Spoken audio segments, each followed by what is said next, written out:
Hi நண்பர்களே, welcome to சனா சேவை மையம் யூடியூப் சேனல். நம்ம சேனலில் தற்போது என்ன செய்தி பார்க்க போகிறோம் அப்படின்னா, ஆதார் சம்மந்தமான அப்டேட்டை ஆதார் ஆணையம் அறிவிச்சிருக்காங்க. அது தொடர்பான செய்தி தான் பார்க்க போகிறோம். அதுக்கு முன்னாடி நம்ம சேனலை சப்ஸ்கிரைப் பண்ணாதவங்க சப்ஸ்கிரைப் பண்ணிக்கங்க.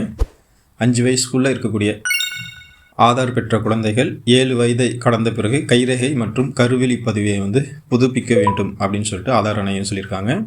பயோமெட்ரிக் விவரங்களை புதுப்பிக்கவில்லை எனில் ஆதார் செயல் இழக்கும் அப்படின்னு ஆதார் ஆணையம் அறிவிச்சிருக்காங்க.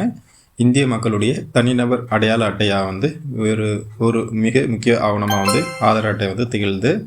இன்றைய காலகட்டத்தில் பிறந்த குழந்தைக்கு கூட ஆதார் அட்டை முக்கியமாக கேட்கப்படுது.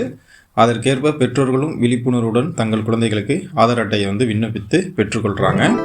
இந்த நிலையில் 5 வயதை கடந்த குழந்தைகள் தங்கள் ஆதார் அட்டைகளை புதுப்பிக்க தவறினால் அவை முடக்கப்பட வாய்ப்பு இருப்பதாக இந்திய தனித்துவ அடையாள ஆணையம் UIDAI அறிவிச்சிருக்காங்க.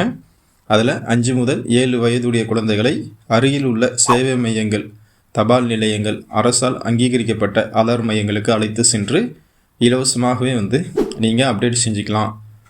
அதே போல் 7 வயதை தாண்டிய குழந்தைகளுக்கு 100 ரூபா கட்டணம் செலுத்தி நீங்கள் புதுப்பிச்சுக்கணும் அப்படின்னு சொல்லிட்டு தெரிவிச்சிருக்காங்க. 7 வயதுக்கு மேற்பட்ட குழந்தைகளுக்கு ஆதார் எண்ணுடன் கைரேகை, கருவிழி இணைக்காவிட்டால் ஆதார் அட்டை செயலிழக்கவும் வாய்ப்பு இருப்பதாக சொல்கிறாங்க. புதுப்பிப்பு தொடர்பான குழந்தைகளின் ஆதார் எண்ணுடன் இணைக்கப்பட்டுள்ள மொபைல் எண்களுக்கு தற்போது குறுஞ்செய்தி அனுப்பப்பட்டு வருவதாகவும் இந்திய தனித்துவ அடையாள ஆவணம் தெரிவிச்சிருக்காங்க.